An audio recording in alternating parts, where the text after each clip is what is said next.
Hello friends, welcome to my YouTube channel फटाफट general education. तो आज इस वीडियो में हम लोग देखेंगे द्वितीय प्रश्न पत्र का नाम है शिक्षण अधिगम के सिद्धांत। तो आप लोग इस वीडियो में नए हैं तो वीडियो को कर लीजिए लाइक और चैनल को सब्सक्राइब।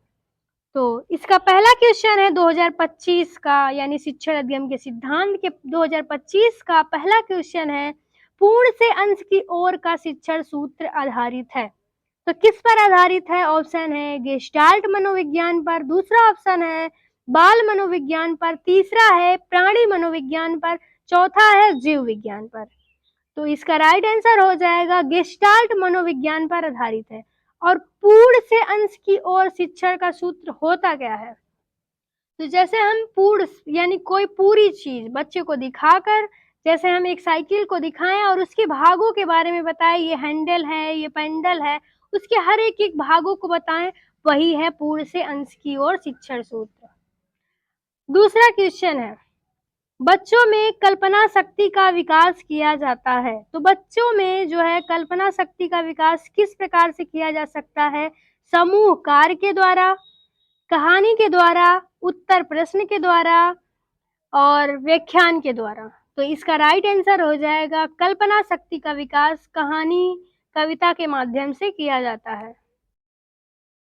प्रश्न संख्या है तीसरा, शिक्षक का सामान्य सिद्धांत निम्न में से नहीं है। तो कौन सा है जो शिक्षक का सामान्य सिद्धांत नहीं है? पहला है क्रियाशीलता का सिद्धांत, ये होता है। रुचि का सिद्धांत, ये भी होता है। नियोजन यानी योजना बनाकर सिद्धांत, ये भी होता है। और परिणाम का सिद्धांत, तो क्या नहीं होता है? परिणाम का सिद्धांत नहीं होता है।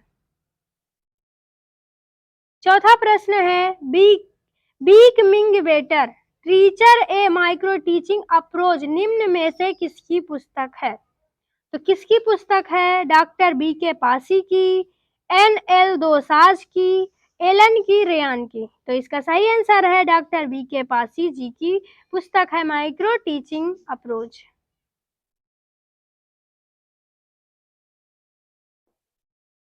पांचवा प्रश्न है, विज्ञान किट में कितनी वस्तुओं को शामिल किया जाता है?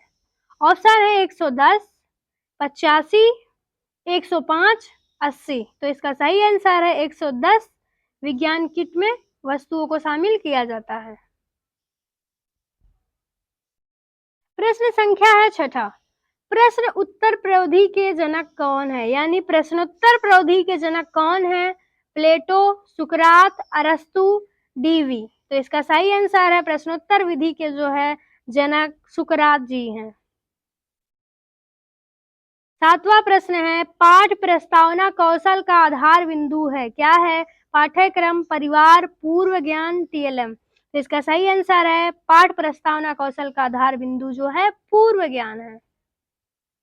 प्रश्न संख्या आठवां है, संप्रेषण के घटक है। तो संप्रेषण के घटक कौन कौन से हैं? संदेश, ग्राही, प्रेषक, ये सभी। तो इसका सही आंसर है ये सभी हैं। प्रश्न संख्या है नौवां, किस सूत्र का संबंध आगमन विधि से है?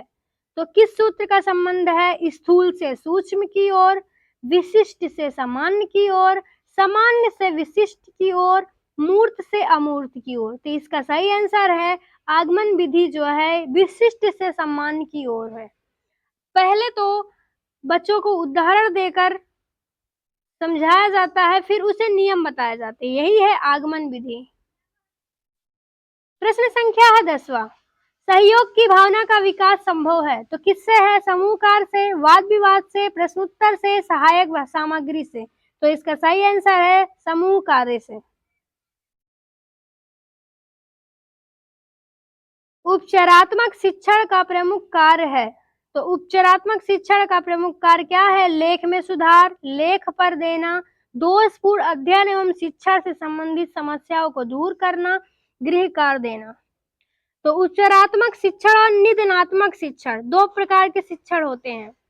और निदानात्मक शिक्षण में जो है वो समस्याओं को पहले उसकी पहचान की जाती है, फिर उसकी पहचान करने के बाद हम उपचारात्मक शिक्षण से जो है उन समस्याओं को दूर करते हैं। तो इसका सही आंसर हो जाएगा ऑप्शन नंबर 3, दोषपूर्ण अध्ययन एवं शिक्षण से संबंधित समस्याओं को दूर करना। प्रश्न संख्या है 12। पाठ योजना का प्रथम बिंदु निम्न में से है, तो क्या है? प्रस्तावना के प्रश्न, उद्देश्य कथन, कठिन निवारण, व्याख्या। तो इसका सही आंसर है पाठ योजना का प्रथम बिंदु जो है वो प्रस्तावना के प्रश्न है। सूक्ष्म शिक्षण पद्धति के जन्मदाता हैं, तो सूक्ष्म शिक्षण पद्धति के जन्मदाता कौन है? Bloom, B.F. Skinner, Thorndike, D Allen. तो इसका सही आंसर है सूक्ष्म शिक्षण पद्धति के जन्मदाता डी एलन है। व्याख्यान विधि में प्रायः छात्रों के क्या बनने की संभावना होती है? तो व्याख्यान यानी व्याख्या देकर अगर क्लास में हम लोग समझाते हैं तो क्या बनने का उनको संभावना रहती है? मूक, सक्रिय, निष्क्रिय, इनमें से कोई नहीं। तो इसका सही आंसर है वो निष्क्रिय हो जाएंगे। व्याख्यान में व्याख्या देंगे तो बच्चे वो निष्क्रिय रूप से भाग लेंगे। शिक्षण अधिगम प्रक्रिया में शिक्षण के कितने ध्रुव हैं? तो शिक्षण अधिगम प्रक्रिया में शिक्षण के कितने ध्रुव हैं? 1, 3, 4, 5। तो इसका सही आंसर है 3। तो जॉन डीवी के अनुसार जो है शिक्षक के 3 ध्रुव हैं। पहला है शिक्षक, दूसरा है छात्र, तीसरा है पाठ्यक्रम। अब आगे हम लोग अति लघु उत्तरीय प्रश्न को देखेंगे। अति लघु उत्तरीय का पहला प्रश्न है, शिक्षक से क्या अभिप्राय है? संक्षिप्त में स्पष्ट कीजिए। तो आंसर है शिक्षक से अभिप्राय उस मार्गदर्शक या प्रकाश स्तंभ से है जो अधिगमकर्ता छात्र के अंतर्निहित गुणों, क्षमताओं और कौशलों को जागृत कर उसे समाजोपयोगी बनाता है तथा ज्ञान देने के साथ साथ चरित्र निर्माण करने वाला व्यक्ति ही वास्तविक शिक्षक होता है। शिक्षक सिर्फ वो नहीं जो हमें क्लास में पढ़ाए, शिक्षक हमें वो है जो हमें कौशल प्रदान करे, अच्छे अच्छे बातों को समझाए और उनका चरित्र का निर्माण करे, वही है वास्तविक शिक्षक। शाब्दिक संप्रेषण के 2 प्रमुख प्रकारों का उल्लेख कीजिए। तो शाब्दिक संप्रेषण के 2 प्रमुख प्रकार है। पहला है मौखिक संप्रेषण, दूसरा है लिखित संप्रेषण। मौखिक संप्रेषण में जैसे व्याख्यान, सामूहिक चर्चा और लिखित संप्रेषण में जैसे पाठ्य पुस्तकें, गृह कार्य, पत्र, पत्रिकाएं। प्रश्न संख्या 18। शिक्षक सूत्रों के कोई 2 लाभ बताइए। तो शिक्षण सूत्रों के 2 लाभ, यह शिक्षण सामग्री को सरल, सुगम, प्रभावशाली और वैज्ञानिक बनाते हैं। दूसरा लाभ है छात्रों में रुचि जागृत करते हैं जिससे पाठ्यक्रम स्थायी रूप से समझ आती है। प्रश्न संख्या है 19। निदानात्मक परीक्षण को परिभाषित कीजिए। क्रोनबैक के अनुसार निदानात्मक परीक्षण वह साधन है जिसके द्वारा शिक्षक छात्रों की अधिगम संबंधी कठिनाई, त्रुटि और उनके अंतर्निहित कारणों का पता लगाता है।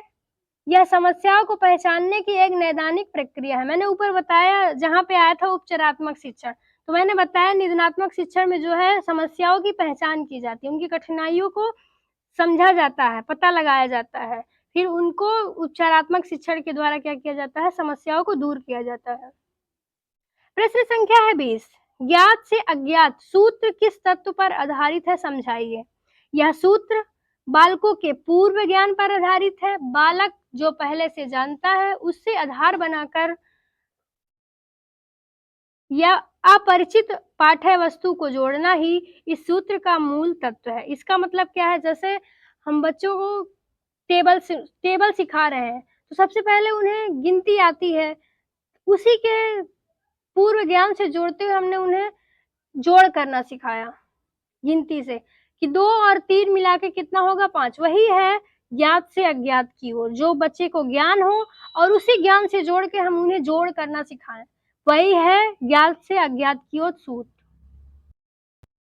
प्रश्न संख्या है 21।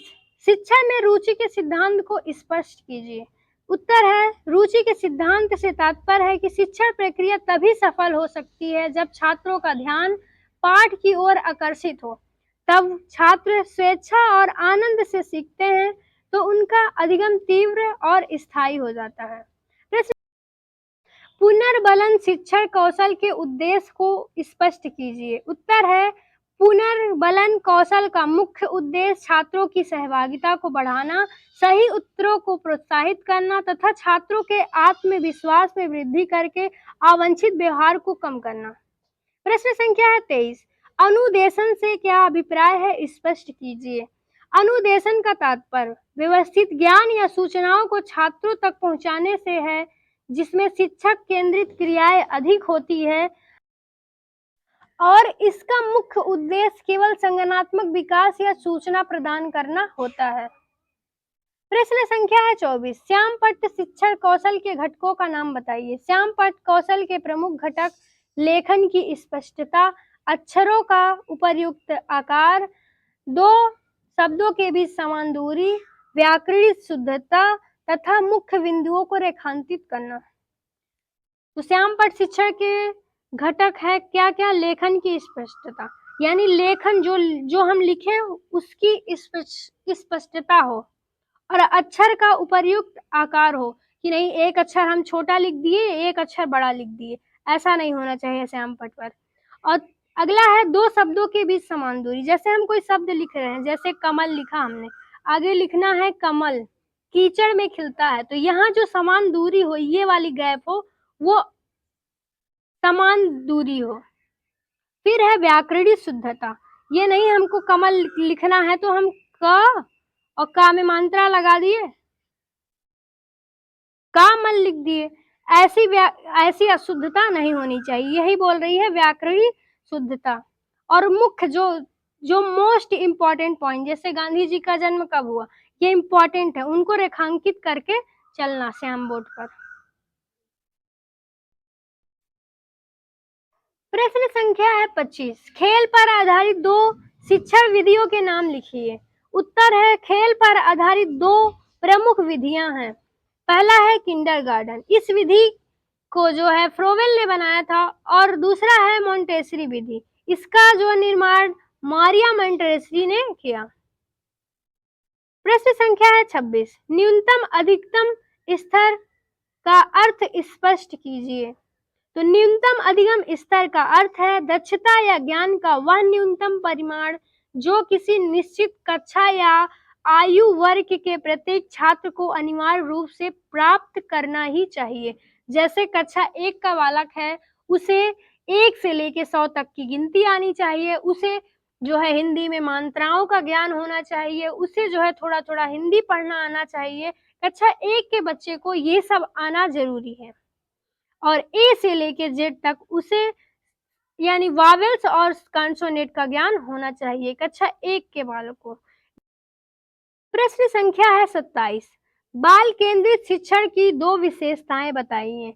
दो विशेषताएं हैं। पहली विशेषता है इसमें बालक की रुचि, क्षमता, योग्यता और मानसिक स्तर को केंद्र में माना जाता है। यानी बाल केंद्रित शिक्षण में जो है बालक की रुचि के अनुसार, उनकी क्षमता के अनुसार, उनकी योग्यता के अनुसार, मानसिक स्तर के अनुसार कार्य किया जाता है।